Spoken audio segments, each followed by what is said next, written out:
meegaafuma tana deebisaa jaraana rabbii keenya wajjin kan biraa wayaamna.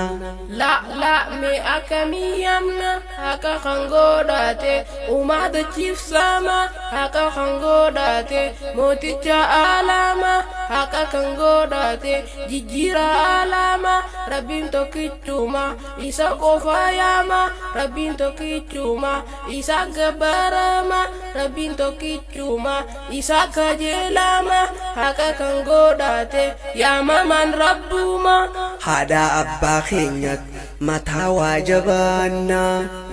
La mali fi jabanna hada teenya tanan hedduu nuuf cinqaman abbaa keenya tanan nu nyaachisuuf taran nama kana akkamiin laaffifna. Ijoollee teenya gaarii jazaakumulaahi akka jettan taanaan milkooyta wallaahi isiniin jaaladha hubbukum fillaahi.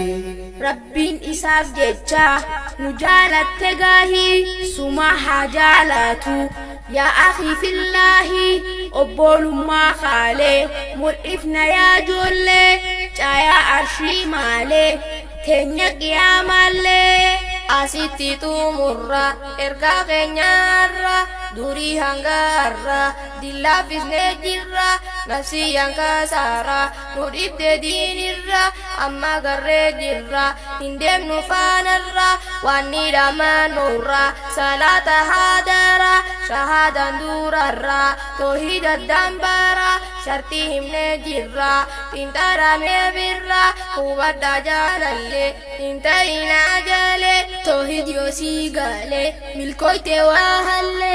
Sallallahu alayka haashikeenya ijoollee sallallahu alayka aqiyya jaalalle salaamun alayka ahmad keenya kullee salaamun alayka maahi ergaa tole salli wa taslima muhammadin male maqaan rasuul shanii hubadhaa ganaalle maqaan rasuul shanii hubadhaa ganaalle warri nabii dure humaa kasaajile yaa mootii waa halle nutumsi kaamale yaa mootii waa halle nutumsi kaamale.